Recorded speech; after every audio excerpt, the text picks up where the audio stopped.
Assalamu alaikum, I'm Hafiz Abdul Sattar and welcome to this special program. Today we are honored to host His Excellency Kong Xianhua, the Ambassador of People's Republic of China to the Maldives. Since his arrival earlier this year, Ambassador Kong has become a familiar and friendly face across the islands, not just through his official diplomacy but through his daily Good Morning Maldives messages on social media that has struck a chord with many. With a background in international relations and a deep appreciation for Maldivian culture, he brings a unique blend of tradition, sincerity, and modern engagement to his role. In this interview, we'll explore the growing partnership between China and Maldives and his vision for the future of bilateral cooperation. So, Ambassador Kong, welcome and thank you for joining us. Thank you for inviting me here. So first I would like to ask, how would you describe the current state of relations between China and Maldives? You know that China and the Maldives have a recorded history of friendship for over 600 years. And we established our official diplomatic relations since 1972, the year I was born. Ever since then, as our President Xi Jinping put it, China and the Maldives have set a good example of equal treatment between countries big and small. Last year, His Excellency President Dr. Moizu paid a very successful state visit to China. During his visit, President Xi and President Dr. Moizu jointly announced to upgrade our relations to a comprehensive, strategic, cooperative partnership, and committed to building a China-Maldives community of a shared future. When I presented my credentials to His Excellency President Dr. Moizu, I mentioned to him that I'm really honored to be the Chinese ambassador to the Maldives at this very moment when our relations are entering the best era in history. And I believe this is also a strong start for an even bright future. So Ambassador Kong, next I would like to ask, what are the main priorities for China in its partnership with the Maldives over the next 5 years? I should say not only for the next 5 years, but also for a long time to come. The core of our relations is to build the China-Maldives community of a shared future. The key task at this moment, I believe, is to follow up the fruitful outcomes of His Excellency President Dr. Moi's state visit to China last year. Let me say that for short term, the top priority is to help our Maldivian friends to stabilize the physical and financial situations. I believe everybody is worried about that.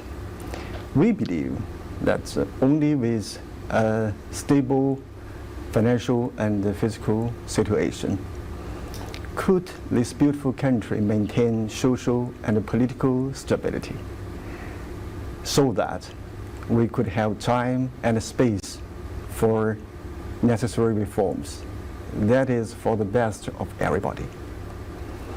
What we are doing nowadays is to address the liquidity difficulties without worsening debt ratio, without extra cost. It's very complicated. But let me say that Chinese solution, according to the experience of my experience as a former financial practitioner, is the most suitable to the current situation in the Maldives. And what I can tell you is that China's solution have already been put into effect.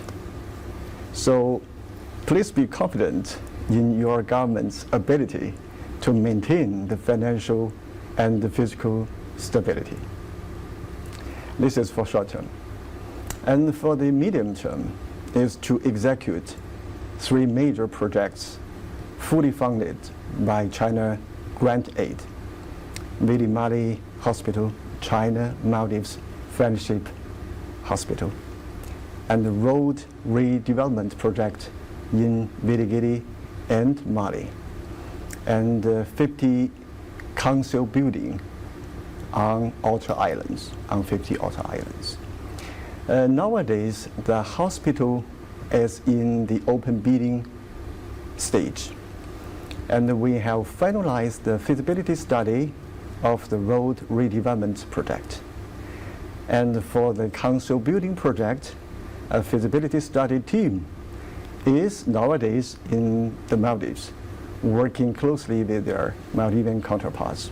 I believe by the end of this year, you will see a very visible start of those products, and within next 2 to 3 years, big achievement should be accomplished.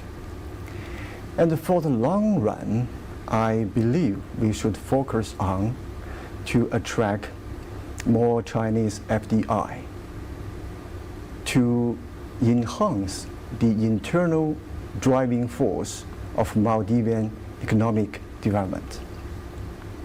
Some Maldivian friends told me that Maldives is short of resources. I don't think so. I think in some sense, Maldives is rich of resources. Here, ample sunshine, abundant fishery, long tradition of agriculture, talented young generation, and ambitious demand for digital economy.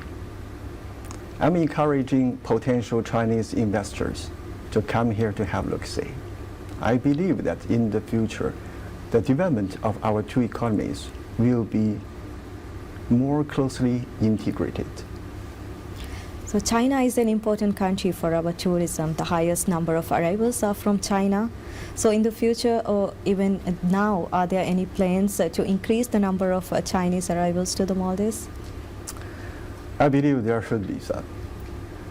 China has become the largest source market for Maldivian tourism since 2010, I believe, shortly interrupted by the COVID. And the number recovers very quickly. Last year, again, China was number 1. And this year, the number of Chinese tourists has surpassed the number of 2019, right before COVID. And China is a huge potential market for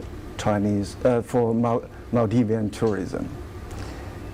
Last year, there were more than 140 million Chinese tourists traveling abroad.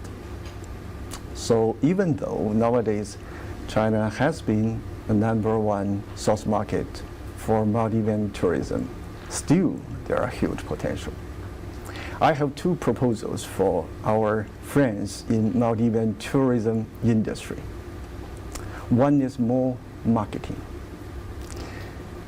China is huge. I believe the marketing efforts for such a huge market is never enough. And the second is security. To be honest, after my arrival, I was a little bit aggrieved by the casualties of Chinese tourists here in the Maldives. Actually, yesterday I heard another bad news. Quite a few Chinese tourists are coming from the inland part of China. They're not familiar with sea, but they are so curious about the beauty of the Maldives. If we can enhance the safety, the service for Chinese tourists so that they could enjoy free of concern, I believe the number of Chinese tourists to the Maldives will keep increasing at very fast speed. We are going to hold a forum in the fourth quarter of this year with ministries, with tourism industries, both in the Maldives and China. I believe with joint efforts, we will find a concrete way to address those issues and to enhance Chinese tourists to the Maldives even further. And I believe all the efforts put by our friends in Maldivian tourist industry will be richly rewarded.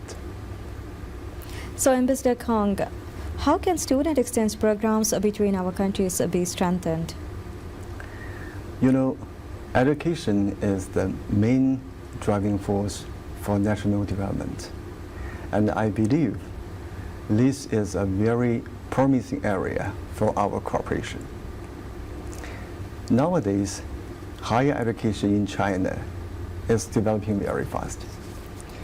According to Nature Index ranking, 15 of 20 top global universities are from China. According to Computer Science ranking, 8 of top 10 global universities in AI are from China. Actually, last year, there were more than 400 Maldivian youngsters went to China for their diploma education. I noticed that the main barrier holding our young Maldivian friends back from going to China is language. The good news is that nowadays, both MNU and Villa College are providing Chinese courses. And we are going to work closely with more Maldivian schools and institutions to enhance Chinese education here in the Maldives.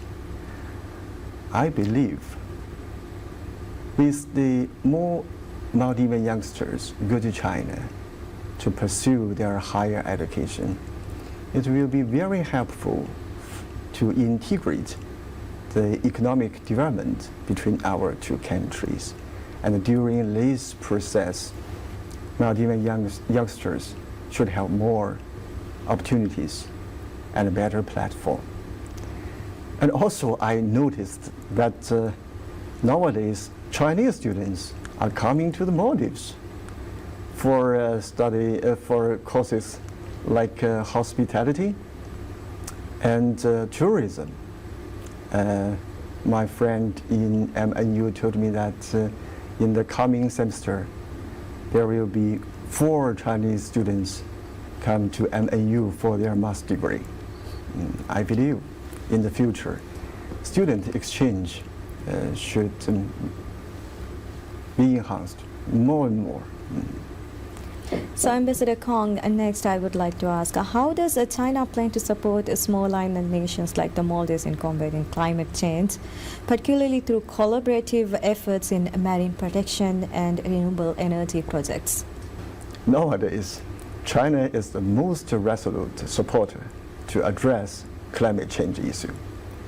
This May, China International Development Cooperation Agency funded a program of UNDP, that's a Maldivian early warning system for climate resilience.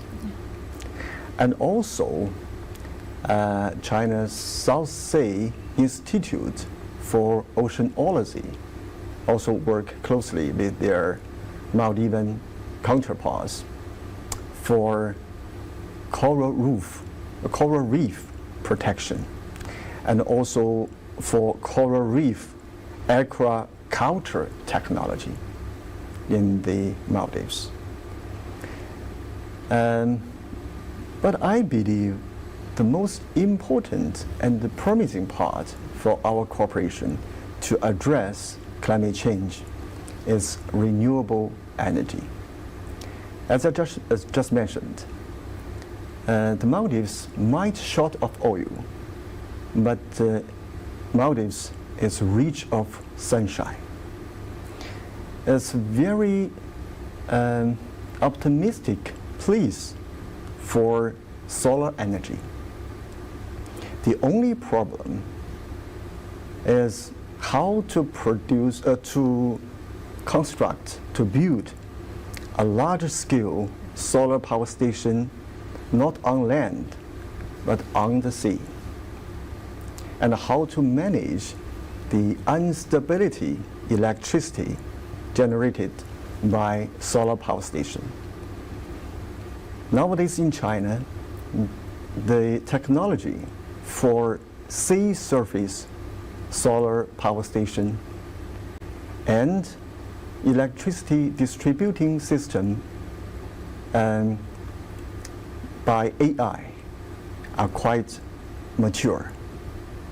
As I just mentioned, I'm encouraging some Chinese investors to come to the Maldives to see the feasibility of building a large-scale sea surface solar power station, not only to solve the climate change issue, but also to solve the energy issue and help to solve the foreign exchange shortage. So in January, we saw that China-Maldives Free Trade Agreement came into force. So with the implementation, what tangible benefits have Maldivian exporters seen since the CMFTA came into effect? I believe the most tangible benefits for Maldivian exporters is that after CMFTA, our Maldivian friends realized that China is a very good potential market. Now our Maldivian friends know that China is the largest importer of seafood. You know, before the inauguration of CMFTA, Maldivian exporters did not export fishery products to China. Most of Maldivian fishery products exported to developed countries.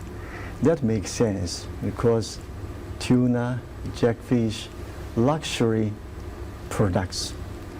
But nowadays, the consumption power in China are really huge. I believe there is a great potential for Maldivian tuna and other fishery products. Nowadays, Maldivian exporters are establishing their brand image in China, establishing business partnership with their Chinese partners. I believe a huge difference will be seen in the near future. So talking more about the CMFTA, what sectors does China believe have the most export potential in the Maldives beyond fisheries? I will give you an answer. Sounds very interesting. I believe that might be tourism souvenir. You know, 10 years ago, I came to the Maldives as a tourist. The largest regret of my last stay in the Maldives was that I could not find a unique Maldivian souvenir to remember my lovely stay in this beautiful country. And shortly after my arrival this April, I participated in the Expo 2025. I bought a very beautiful artwork. I'm thinking, if every tourist from China could buy a unique and beautiful Maldivian souvenir, one day return to China, that should be a very good business. You see, at least this year, there should be more than 300,000 Chinese tourists. If every one of them bought a souvenir worth 500 rupiah. That is a huge business, big enough to support quite a few SMEs. So I do recommend my Maldivian friends to think about how to develop this unique sector.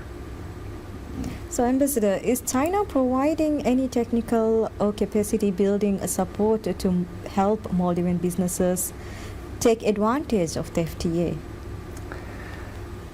Yes, of course. These days, we are working closely with Maldivian Ministry of Economic Development and Trade.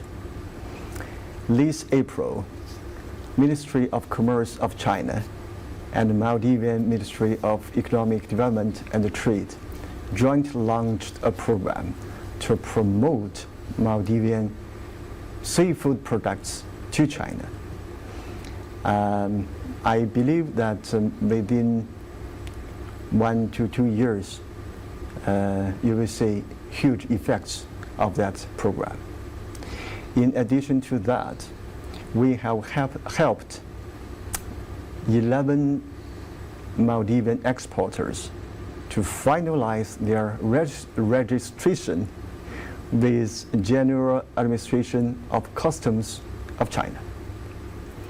And most interesting part is that we are facilitating our Maldivian SME entrepreneurs to cooperate with e-commerce platforms like Alibaba to explore global markets.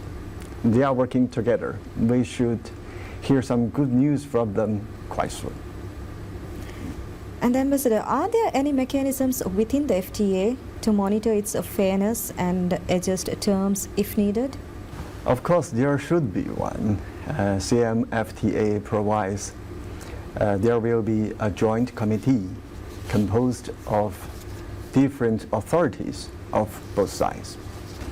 There will be regular meetings and consultations to assess the progress of the program and to assess the challenges might arise from the implementation of CMFTA to make sure the best results of it. So, Ambassador, before concluding, is there something more that you would like to add to this interview about the Maldives and about the people of the Maldives? I have been here for over 100 days. I enjoy these 100 days. According to my observation, the Maldives is a highly civilized society. I always feel very comfortable be among Maldivian people, known or unknown. I'm looking forward to make more friends here in the Maldives. And I'm very confident to say my tenure will be very fruitful. And thank you very much for the interview. Thank you, Ambassador Kong. Thank you for your time and for sharing your valuable insights into the growing partnership between China and Maldives. We appreciate your commitment to strengthening this relationship and to engage with the Maldivian people on such a meaningful level. We wish you continued success in your mission. Thank you, Ambassador. Thank you. And to our viewers, thank you for joining us. Stay informed, stay engaged, and have a good day.